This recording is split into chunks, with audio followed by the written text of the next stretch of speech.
అందరికీ నమస్కారం. తెలుగు కథామాలకు స్వాగతం. ఈరోజు మనం వినాయక వ్రత కథ చదువుకుందామండి. పూర్వకాలంలో గజాసురుడికి ఇచ్చిన వరం వల్ల శివుడు గజాసురుని కుక్షిలో ఉండిపోయాడు. శివుని జాడలేక ముల్లోకాలు తల్లడిల్లిపోయాయి. గజాసుర ఉదరంబులో శివుని కనుగొన్న బ్రహ్మ విష్ణువులు గంగిరెద్దుల వాని వేషంలో గజాసురుని వద్దకు వెళ్ళి ఆటపాటలతో మెప్పించగా ఆ గజాసురుడు సంతోషించిన వాడే ఏం వరం కావాలో కోరుకోమన్నాడు. అందుకు ఆ గంగిరెద్దుల వేషంలో ఉన్న బ్రహ్మ విష్ణువులు, గజాసుర, పరమశివుడు లేని ముల్లోకాలు అల్లాడిపోతున్నవి, నీవు నీ కుక్షియందు నిక్షిప్తం చేసుకున్న శివుణ్ణి తమకిమ్మని కోరుకున్నారు. మాట మార్చకుండా గజాసురుడు సరే అన్నాడు.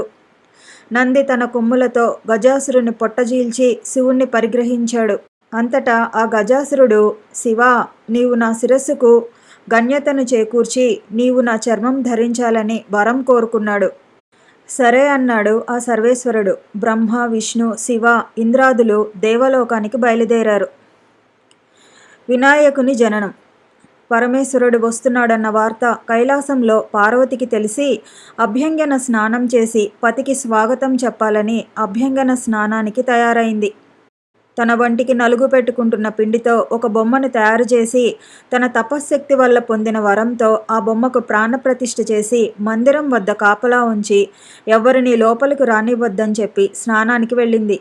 గజాసురుని నుండి విముక్తిని పొంది కైలాసానికి వచ్చిన శివుడు లోపలికి వెళ్ళబోగా గుమ్మం వద్ద బాలుడు అడ్డగించాడు. తాను ఈ కైలాసానికే అధిపతినని, పార్వతి భర్తనని చెప్పాడు శివుడు.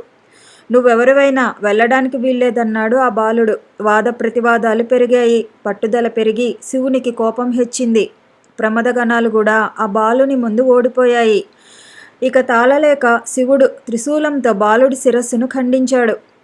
పార్వతి వచ్చి నిర్జీవుడై ఉన్న బిడ్డణ్ణి చూచి, నాథ, పసివాణ్ణి ఇంత దారుణంగా హింసిస్తారా అని రోధించింది. శివుని మనస్సు ఆర్ద్రమైంది. తన తొందరపాటుకు చింతించాడు. నీ బిడ్డని బ్రతికిస్తానని పార్వతికి మాట ఇచ్చాడు. వెంటనే తన పరివారాన్ని పంపించి ఉత్తరముఖంగా పరున్న వాని శిరస్సును తెమ్మన్నాడు. ఆ పరివారం ముల్లోకాలు గాలించారు. ఎక్కడా ఏ ప్రాణి కూడా దొరకలేదు. వెతకగా గజాసురుడు ఉత్తర దిక్కుగా పడుకొని మరణస్థితిలో ఉన్నాడు. ఆ గజాసురుని శిరస్సును తెచ్చి బాలుని మొండానికి అతికించి సజీవుణ్ణి చేశారు. పార్వతి ఆనందించింది. వినాయకుణ్ణి గజముఖం కలవాడని, గజాననుడని, వినాయకుడని, లంబోదరుడని పరిపరినామాలతో పార్వతి తనయుణ్ణి అల్లారుముద్దుగా పెంచుతున్నది. వినాయకునికి ఆధిపత్యము. కొంతకాలమునకు పార్వతీ పరమేశ్వరులకు కుమారస్వామి జన్మించాడు. అతడు మహాబలశాలి. ఒకనాడు మునులు, దేవతలు పరమేశ్వరుణ్ణి, దేవా, విఘ్నములకు అధిపతి కావాలని కోరారు. అందుకు వినాయకుడు, కుమారస్వామి ఇద్దరూ విఘ్నాధిపత్యమునకు పోటీపడ్డారు. అంతట శివుడు, నాయన్లారా, ఈ ముల్లోకాల్లో గల పుణ్యనదులలో స్నానమాడి ముందుగా నా యొద్దకు ఎవరు వచ్చెదరో వారికే విఘ్నాధిపత్యమునిచ్చెదనని పలుకగా కుమారస్వామి తన వాహనమైన నెమలిపై ఎక్కి బయలుదేరెను. గజాననుడు, తండ్రి, నా అసమర్థతను చాటుటకు ఇట్లా అనతినీయ తగునా అని వేడుకొనగా అంతటా పరమేశ్వరుడు దయాళుడై, కుమార, నారాయణ మంత్రమును ఒకసారి జపించిన వారికి ముల్లోకాలలో గల సమస్త నదులయందు స్నానమాచరించిన ఫలం కలుగునని చెప్పగా ఆ గణపతి కైలాసమునే ఉండి నారాయణ మంత్రం జపించుచు తల్లిదండ్రులకు ముమ్మారు ప్రదక్షిణం చేయగా కుమారస్వామికి తాను వెళ్లే నదులకు గణపతి ముందుగానే వెళ్ళి స్నానాదులాచరించి ఎదురు వస్తుండేవాడు. తన అజ్ఞానానికి చింతించిన వాడే నా అజ్ఞానమును మన్నించి గణపతికే విఘ్నాధిపత్యము నొసంగవలెనని వేడుకొనెను. అంతటా పరమశివుడు భాద్రపద శుద్ధ చతుర్థి నాడు గణపతికి విఘ్నాధిపత్యమొసంగెను. ఆనాడు సర్వదేశస్థులు విఘ్నేశ్వరుణ్ణి తమ శక్తి కొలది కుడుములు, ఉండ్రాళ్ళు, టెంకాయలు, పళ్ళు మొదలగు భక్ష్య భోజ్యములతో యథాశక్తి పూజించారు. విఘ్నేశ్వరుడు సంతుష్టుడై తాను భుజించి మిగిలినవి తన వాహనమైన మూషికమునకు ఇచ్చి మిగిలినవి చేతబట్టుకొని భుక్తాయాసంతో కైలాసమునకు వచ్చి మాతాపితృలకు పాదాభివందనం చేయ సంకల్పించగా ఉదరము సహకరించక నానా అవస్థలు పడుచుండగా శివుని శిరసి అందున్న చంద్రుడు చూచి పకపకా నవ్వాడు. గణపతికి కోపం వచ్చి తన దంతపు కోరను విరిచి చంద్రుని మీదకు విసిరాడు. ఆ దెబ్బకు ఏర్పడిన మచ్చ చంద్రునిలో ఈనాటికి ఉన్నది. ఆవేశంతో ఊగులాడుతున్న వినాయకుడి పొట్ల చిట్లింది. పాముతో బొజ్జను కట్టారు. కుమారుడి పరిస్థితికి పార్వతి ఉగ్రురాలై చంద్రుణ్ణి చూచి, ఓరి చంద్ర, నీ కంటికి నా కుమారుడు అంత చులకనగా కనబడ్డాడా? అందగాడననుకుంటున్న నిన్ను చూచిన వారికి నీలాప నిందలు కలుగుతాయని శపించింది. ఆ జగన్మాత శాపానికి చంద్రుడు గడగడలాడిపోయాడు. జగదీశ్వరి పాదాల మీద పడి శాపోపశమనం చెప్పమన్నాడు.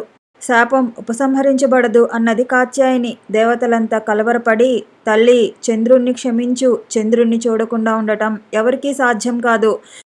ఎవరికి ముఖం చూపలేక, ఎవరు తన ముఖం చూడక చంద్రుడు ఎక్కడైనా దాక్కుంటే దివిరాత్రులు ఎలా జరుగుతాయి? జనులు ఎలా జీవిస్తారు? తల్లి, చంద్రుడి కోసం కాకపోయినా లోకాలను సంరక్షించేటందుకైనా నీ శాపాన్ని ఉపసంహరించు అని దేవతలు ప్రార్థించారు.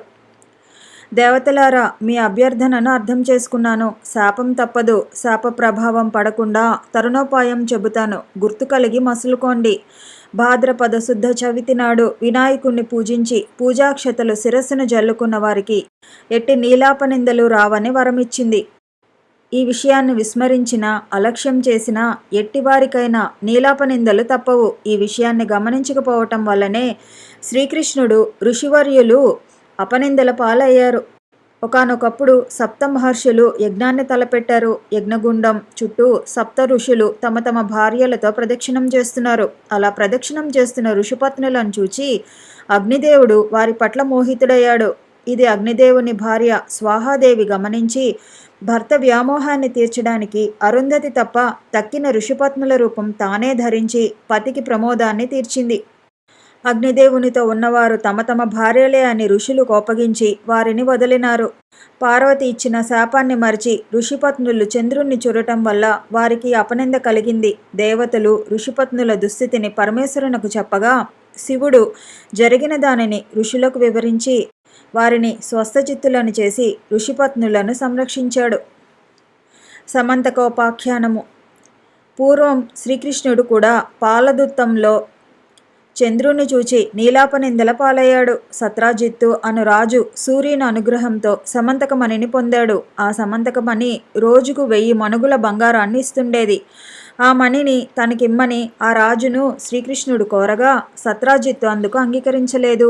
ఒకనాడు సత్రాజిత్తు తమ్ముడు ఆ సమంతకమణి హారాన్ని మెడలో వేసుకొని అడవికి వేటకు వెళ్ళాడు. అతన్ని ఒక సింహం వధించి ఆ హారాన్ని అపహరించింది. ఆ సింహం వద్ద గల మణిని జాంబవంతుడు చూశాడు. ఆ మణిని తన కుమార్తెకు కానుకగా ఇస్తే సంతోషిస్తుందని దాని కొరకై ఆ సింహంతో పోరాడి దానిని వధించి హారాన్ని తీసుకుపోయాడు. శ్రీకృష్ణుడే తన తమ్ముణ్ణి చంపి సమంతకమణిని అపహరించాడని సత్రాజిత్తు తలచి లోకమంతా ప్రచారం చేశాడు. ఈ వార్త కృష్ణుడి చెవిన పడింది. తనకి నీలాపనింద ఎందువల్ల కలిగిందని ఆలోచించి క్షీరభాండంలో చంద్రుణ్ణి చూడటం వలన కలిగిందని తెలుసుకున్నాడు. ఆ నింద నుండి బయటపడటానికి సమంతకమణిని వెతకడానికి అడవికి వెళ్ళాడు. అక్కడ గల సింహం జాంబవంతుల అడుగుజాడలను చూచి వాటిని అనుసరించి జాంబవంతుని గుహకు వెళ్ళాడు. ఆ గుహలో ఉయ్యాలకు వేళ్లాడుతూ కనబడిన సమంతకమణిని చూశాడు. దానిని తీసుకొనబోగా జాంబవంతుడు వచ్చి శ్రీకృష్ణుడితో కలబడ్డాడు. అహోరాత్రులు హోరాహోరీగా చెట్లతోనూ గదాఘాతాలతోనూ 18 రోజులు యుద్ధం చేశారు. తుదకు జాంబవంతుడు తనతో ఇన్ని రోజులు అలసిపోకుండా యుద్ధం చేసినది త్రేతాయుగంలోని శ్రీరాముడేనని గ్రహించి సమంతకమణిని శ్రీకృష్ణుడికిచ్చి తన కుమార్తె అగు జాంబవతితో వివాహం చేశాడు. శ్రీకృష్ణుడు ద్వారకకు వచ్చి సత్రాజిత్తుని పిలిచి జరిగిన సంగతంతా చెప్పి ఆ సమంతకమణిని వానికిచ్చివేశాడు. సత్రాజిత్తు తన పొరపాటును తొందరపాటును తెలుసుకున్నవాడై ఆ మణితో పాటు తన కుమార్తెయగు సత్యభామను కృష్ణుడికిచ్చి వివాహం చేశాడు. ఇదంతా చతుర్దశి నాడు క్షీరభాండంలో చంద్రుని చూచిన ఫలమని తన వారందరికీ చెప్పాడు శ్రీకృష్ణుడు. సకల జనులు ఈ వినాయక వ్రతాన్ని భాద్రపద శుక్ల చతుర్థి నాడు తమ శక్తి కొలది యథాశక్తి పూజించి పూజానంతరం అక్షతలను శిరస్సున వేసుకున్నచో నీలాపనిందలు కలుగక సకల ఐశ్వర్యాలను పొందుదురు. పూర్వం ఈ వ్రతమును సీతాదేవిని వెతుకుతున్నప్పుడు శ్రీరాముడును, వృత్తాసురుని వధించినప్పుడు ఇంద్రుడును, గంగను భూమికి తెచ్చినప్పుడు భగీరథుడును, అమృతోత్పాదనము చేయనప్పుడు దేవాసురులను, కుష్ఠవ్యాధి నివారణకు సదాశివుడును తమ రాజ్యాన్ని తిరిగి పొందుటకై ధర్మరాజును చేసి సకల విజయములు సాధించిరి. వినాయక వ్రత కథ సమాప్తం. ఈ వీడియో నచ్చితే లైక్ చేయండి, షేర్ చేయండి, కామెంట్ చేయండి, ఛానల్ని సబ్స్క్రైబ్ చేయండి.